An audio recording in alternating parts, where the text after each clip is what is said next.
दुनिया में फील्ड कोई भी हो, लेकिन सफलता के तीन ही सूत्र हैं: धैर्य, परिश्रम और शिद्दत के साथ काम करना। और शायद इन्हीं तीन मंत्र के साथ सियासत में भी कामयाबी हासिल की जा सकती है। जी हां, ये बात हम इसलिए कर रहे हैं क्योंकि आज हम सियासत की एक ऐसी शख्सियत के साथ हैं जिन्होंने बहुत कम समय में बुलंदियों के तरफ बढ़ना शुरू किया है। हमारे साथ इस वक्त मौजूद हैं भारतीय जनता पार्टी से कौशांबी से सांसद विनोद सोनकर जी, जिन्हें अभी हाल ही में त्रिपुरा जैसे स्टेट का प्रभारी बनाया गया है। विनोद जी के पास चलेंगे, उनसे जानेंगे। विनोद जी, पहले तो बहुत बहुत स्वागत। आपको त्रिपुरा जैसे राज्य का प्रभारी बनाया गया है और आपके पास एक बड़ी जिम्मेदारी है।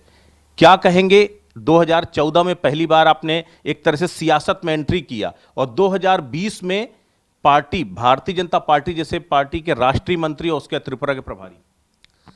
देखिए, भारतीय जनता पार्टी के कार्यकर्ता के नाते और कार्यकर्ता के भाव से मैं लगातार काम कर रहा हूँ और कार्यकर्ता के नाते जो जिम्मेदारी पहले भी मिली है उसको पूरी शिद्दत से निभाया है और आगे भी जो जिम्मेदारी मिली है उसको भी पूरी शिद्दत, पूरी लगन के साथ करना है।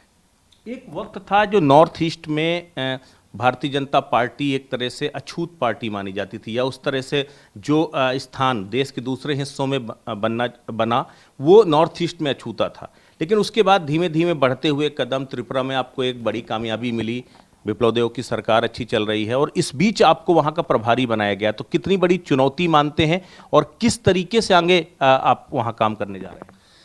देखिए, केवल नॉर्थ ईस्ट में ही अछूत नहीं माना जाता था, बल्कि देश के बहुत बड़े भूभाग पर हमको सांप्रदायिक कह के एक तरह से अछूत माना जाता था।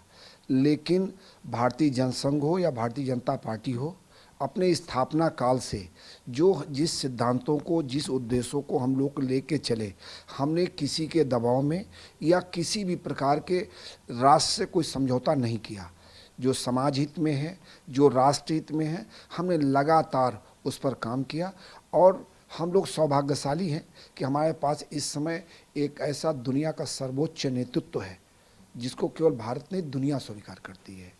देश पूर्ववर्ती सरकारों की तरह हमने वोट की राजनीति नहीं की, हमने देश की राजनीति की।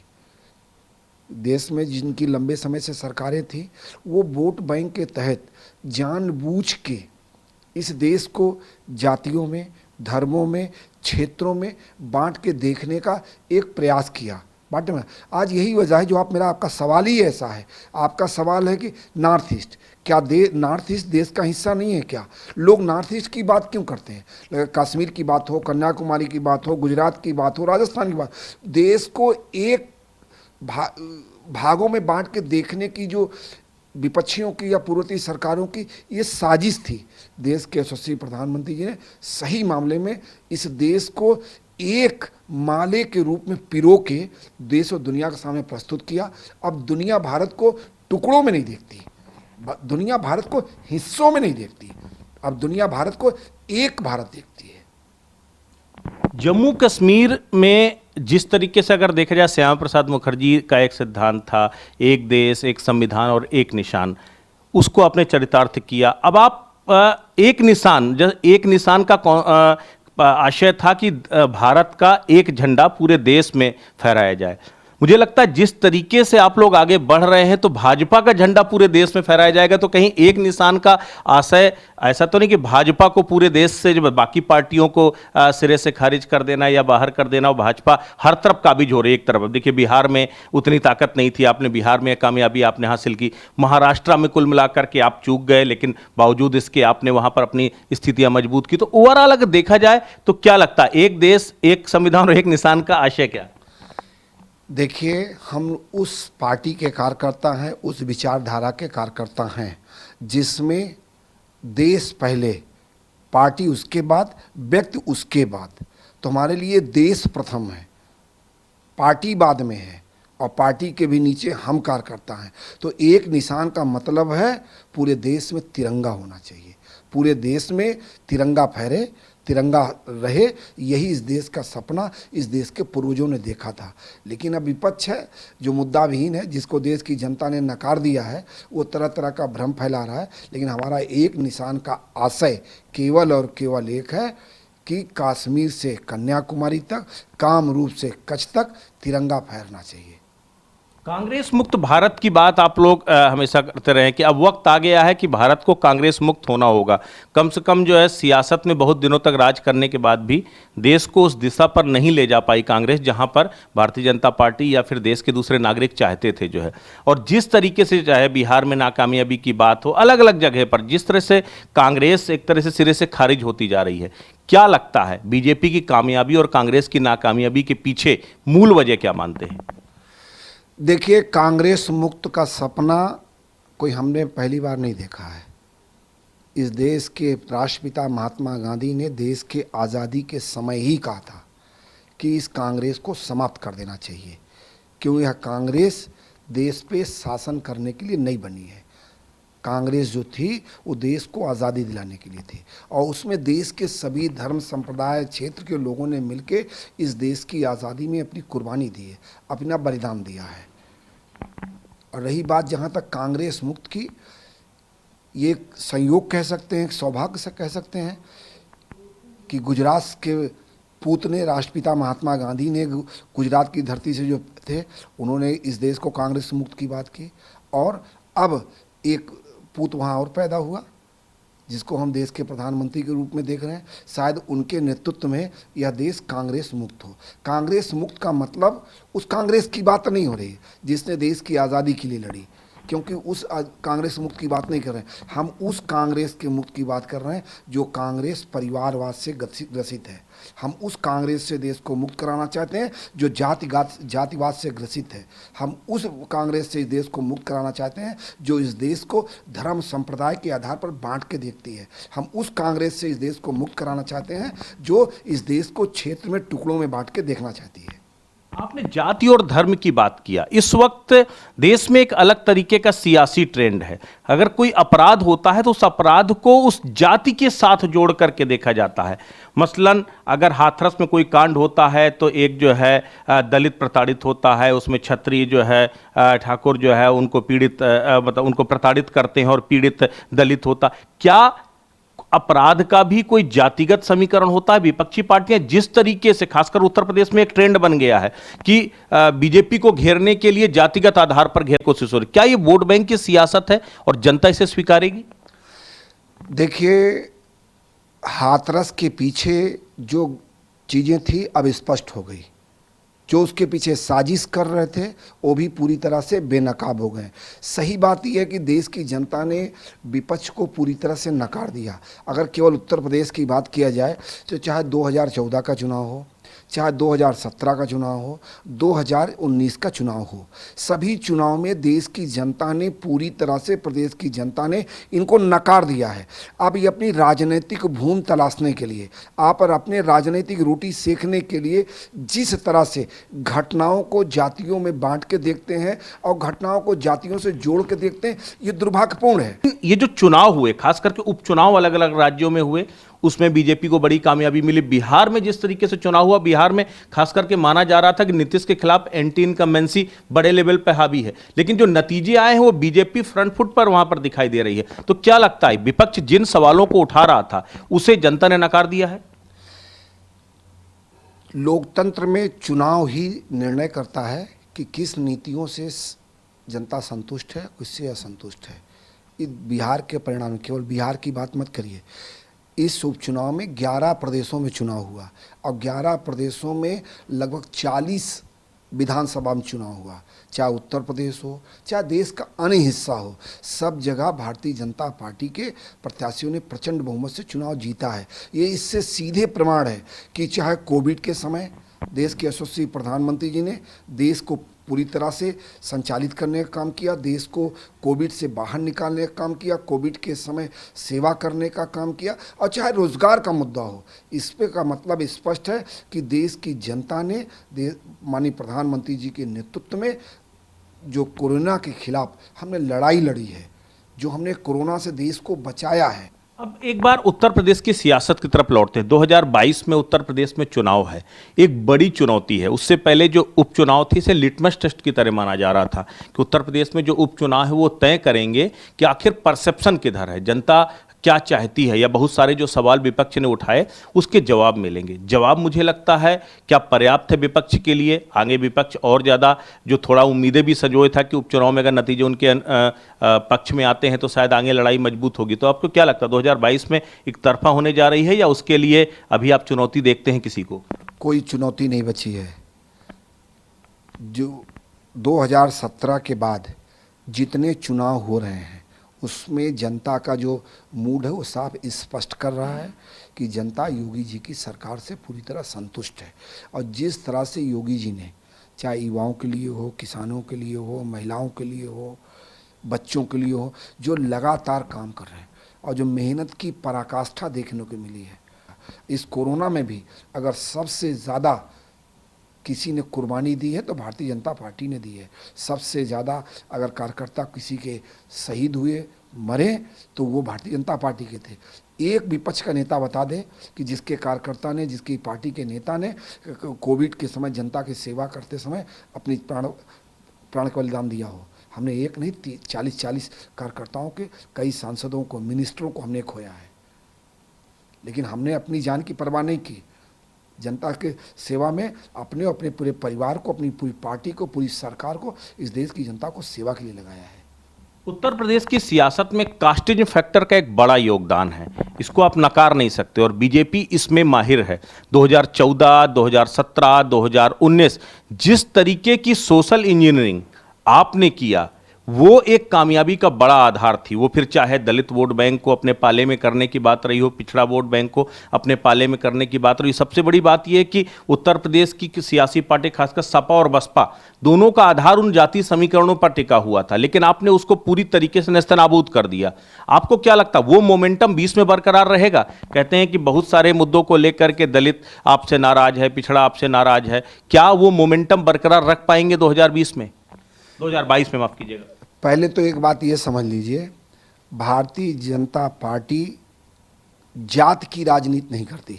जो आप सोशल इंजीनियरिंग जिसको आप कहते हैं, हम उसको सामाजिक समायोजन कहते हैं।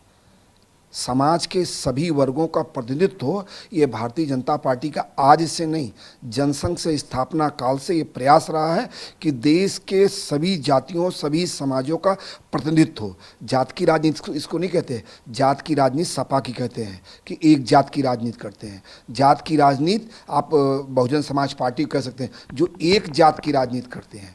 आज भारतीय जनता पार्टी में देश की कोई ऐसा जाति नहीं है, कोई ऐसा समाज नहीं है, कोई ऐसा धर्म और संप्रदाय नहीं है जिसका प्रतिनिधित्व नहीं हो। सभी लोग, सबसे ज़्यादा अगर देश में सांसद अनुसूचित समाज के किसी के पास हैं तो भारतीय जनता पार्टी के पास है। अगर सबसे ज़्यादा विधायक किसी के पास है अनुसूचित समाज के तो भारतीय जनता पार्टी के पास है। ओबीसी की बात करेंगे वो भी हमारे पास सबसे ज़्यादा है। महिला की बात करेंगे, सबसे ज़्यादा महिला का प्रतिनिधित्व हमने दिया है। जात की राजनीति, सही बात तो यह है, जब देश के यशस्वी प्रधानमंत्री जी के नेतृत्व में इस देश से जातिगत व्यवस्था समाप्त हो रही है, और जो थोड़ा बहुत बचा, जो लोगों को गलतफहमी है, वो 2022 में दूर हो जाएगी। लोग जातिगत व्यवस्था को समाप्त करना चाहते हैं। एक तरफ आप जातिगत व्यवस्था को समाप्त करने की बात करते हैं, दूसरी तरफ आप लोग कोटे पर कोटे की सियासत की बात करते हैं। ये दोनों कंट्राडिक्शन नहीं है अपने आप में? देखिए, देश के यशस्वी प्रधानमंत्री जी के नेतृत्व में हमने सवर्ण समाज के जो भूमिहीन हैं, जो गरीब हैं, उनको 10% आरक्षण दिया। तो आप किस जात की बात करेंगे? हमने जात के आधार पर नहीं दिया। उनको जो लंबे समय से जो इस देश में गरीब हैं, का सवर्ण समाज में गरीब लोग नहीं हैं, ब्राह्मण गरीब नहीं है, ठाकुर गरीब नहीं है, बनिया गरीब नहीं है, वो भूमिहीन नहीं है, क्या उसको देश के विकास के मुख्य धारा में नहीं जोड़ना जाना चाहिए? अगर हम जोड़ते तो जातिवाद बात क्या है? ये जो सामाजिक रूप से, आर्थिक रूप से पिछड़े हैं, जो आज पिछली सरकारों की नीतियों के कारण पिछड़ गए हैं, उनको देश के विकास के मुख्य धारा में जोड़ना बीजेपी का मुख्य उद्देश्य है। मैं आपको इस पर एक लाइन जोड़ता हूँ। जब इस देश में संविधान लागू होता है और अनुसूचित समाज के आरक्षण के लिए 10 साल का समय तय होता है। तो हमारे पूर्वजों ने 10 साल का समय क्यों तय किया था? उन्होंने तय इसलिए किया था कि 10 साल के अंदर अगर आने वाली सरकारें इसको ठीक ढंग से लागू करेंगी तो इस देश से जो असमानता है, जो सदियों से लोग पीछे हैं, उनको हम विकास के मुख्य धारा में जोड़ पाएंगे। लेकिन देश के जो सरकारें थी, उनकी कुनीतियाँ, उनकी नीयत नहीं थी, नीति नहीं थी, जिसके कारण इतना लंबा समय तक चला ये। बाबा साहब भीमराव अंबेडकर जब 26 नवंबर 1949 को संविधान की पहली प्रति देश के राष्ट्रपति राजेंद्र प्रसाद जी को सौंपते हैं तो वो एक बात कहते हैं कि यह संविधान जब 26 जनवरी 1950 से लागू होगा तो राजनीतिक समानता तो आ जाएगी, लेकिन आर्थिक और सामाजिक समानता आने वाली सरकारों के नियत और नीति पर निर्भर करेगी। अगर वो पूरी नियत के साथ, पूरी नीति के साथ इस संविधान को लागू कर देंगे तो बहुत जल्दी इस देश में सामाजिक और आर्थिक समानता भी आ जाएगी। इसका मतलब ये कहना चाहते हैं इससे पहले जो राजनीतिक नेतृत्व था उसने जो आरक्षण का फायदा एक क्रीमी लेयर, एक खास तबके तक पहुंचा, अगर और उस तबके जो आइसोलेटेड रहे, अभी भी मान लीजिए दलितों में जो लोग आइसोलेटेड रहे, पिछड़ों में जो लोग आइसोलेटेड रहे, उनको उठाने के लिए कोटे पर कोटे की जरूरत है नहीं, अति दलित और अति पिछड़े जैसे लोगों को आगे लाने की जरूरत है या उन्हें ज्यादा आरक्षण का फायदा देने की जरूरत है। देखिए, मैं ये बात नहीं कर रहा हूँ। मैं कहना चाहता हूँ जब देश आज़ाद हुआ, इस देश में 26 जनवरी 1950 को संविधान लागू हुआ, तो जिनको देख के, जिनके लिए आरक्षण बनाया गया, उस समय की सरकारें पूरी नीयत के साथ अगर नीति बनाती तो मुझको लगता है कि आज़ाद भारत के 70-72 साल में स्थिति कुछ और रही होती। उनकी नीयत कभी नहीं रही कि इस देश से गरीबी हटे, बेरोजगारी हटे, अशिक्षा हटे। उन्होंने इस देश के अनुसूचित समाज को और इस देश की माइनॉरिटी को केवल और केवल वोट बैंक के रूप में देखा, उनका विकास नहीं चाहा। और ये बात मैं नहीं कह रहा हूँ, सच्चर कमेटी की रिपोर्ट चिल्ला चिल्ला के कह रही है कि जिन माइनॉरिटी के बदौलत ये सत्ता में रहे वो आज़ाद भारत में लगातार पिछड़ते गए। आरक्षण जिस तरह से लागू होना चाहिए था नहीं लागू हुआ, जिसके कारण यह संकट सबके सामने है। तो आप हमको नहीं कह सकते हम जात के आधार पर, हम तो चाहते हैं अगर हमारी ये नीयत नहीं होती, बहुत लंबे समय से इस देश में मांग चली आ रही थी कि जो समण समाज के लोग हैं, जो गरीब हैं, बेरोजगार हैं, भूमिहीन हैं, उनकी भी चिंता करें। पूर्ववर्ती सरकारों ने क्यों नहीं किया?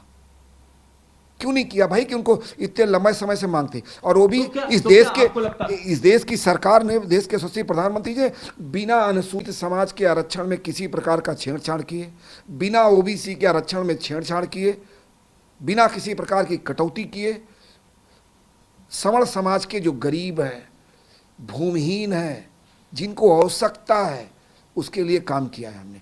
तो हम जात के आधार पर हम चाहते हैं इस देश के जो शोषित हैं, पीड़ित हैं, गरीब हैं, उनको विकास के मुख्य धारा में जोड़ा जाए। 2022 के चुनाव को लेकर बीजेपी ने अग्रिम रणनीति पहले से, वैसे भी बीजेपी जानी जाती है कि भविष्य की रणनीति जो है तैयार करती है। जो है अभी राधा मोहन सिंह जी को उत्तर प्रदेश का प्रभारी बनाया गया है, सुनील ओझा साहब को यहाँ पर उप प्रभारी बनाया गया है। दोनों लोगों के पास पहले भी सह प्रभारियों के दायित्व रहे हैं।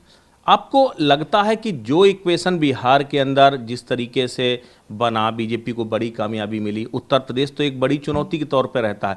मुख्यमंत्री योगी आदित्यनाथ ने जिस तरीके से उत्तर प्रदेश में अभी 4 साल तक शासन किया है, ये सब बीजेपी का संगठन, बीजेपी की स्ट्रेटजी और सरकार का पूरा कार्यकाल मिलाकर के 22 में कामयाबी की गारंटी बनेगा।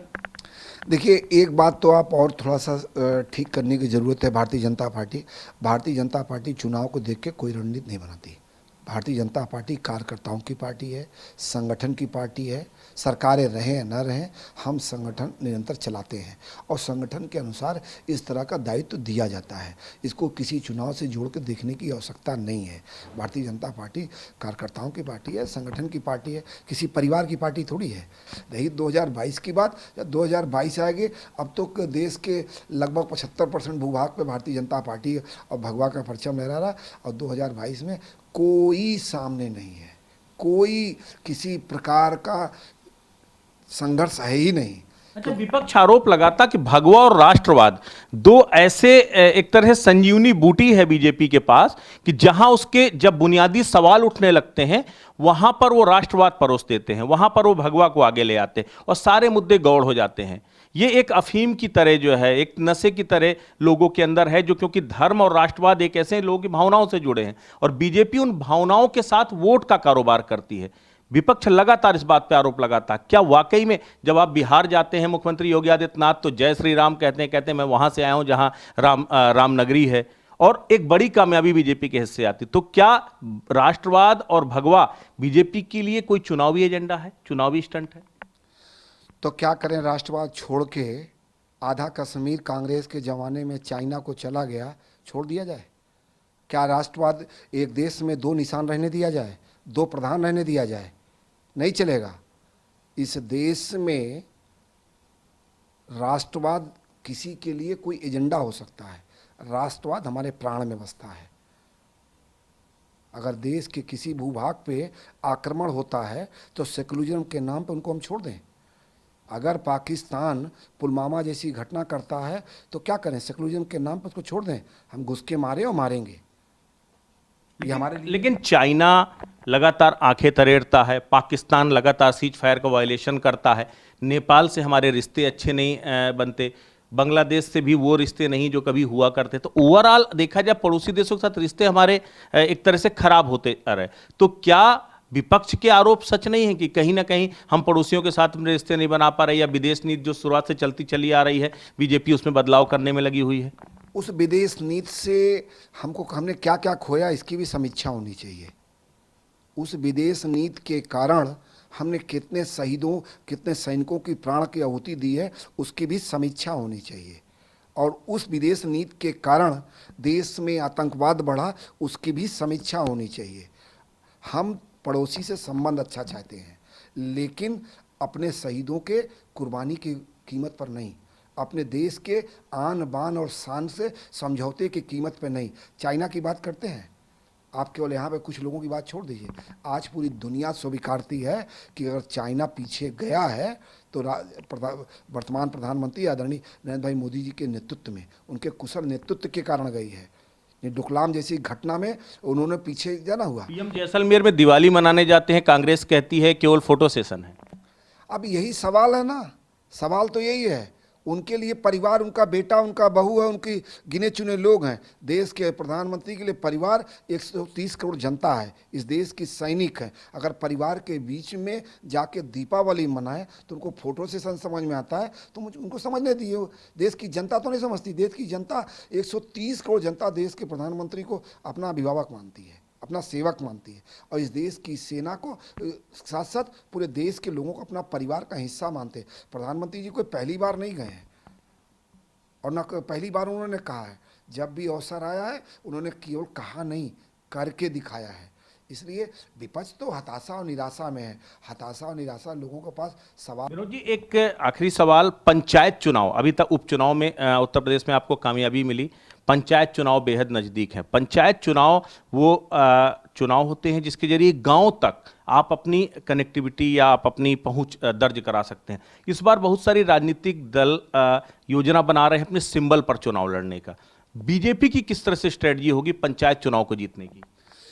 देखिए, जब इस देश में भारतीय जनता पार्टी के राष्ट्रीय अध्यक्ष अमित भाई शाह हुए, अमित भाई शाह पहले दिन से कहते आ रहे हैं कि पंचायत से पार्लियामेंट तक, और भारतीय जनता पार्टी के पूरे कार्यकर्ता पूरी तरह से पंचायत से पार्लियामेंट तक भारतीय जनता पार्टी का प्रतिनिधित्व हो, इसके लिए लगातार संगठन भी काम कर रहा है और कार्यकर्ता भी काम कर रहा है। बहुत बहुत शुक्रिया। तो ये थे विनोद सोनकर जी, जिन्होंने खुल करके तफसील से तमाम मुद्दों पर अपनी बेबाक राय रखी और यह भी कहा कि भारतीय जनता पार्टी कार्यकर्ताओं की पार्टी है और हमें कुछ प्लान नहीं करना पड़ता, बल्कि कार्यकर्ताओं के बीच में जाकर प्लान को एग्जीक्यूट करना पड़ता है। और हर हालत में कामयाबी बीजेपी को सिर्फ इसलिए मिल रही है क्योंकि हमने परिश्रम के साथ मुद्दों को उठाया है। वीडियो जर्नलिस्ट भूषण के साथ ब्रजेश श्रीवास्तव, न्यूज़ 1 इंडिया।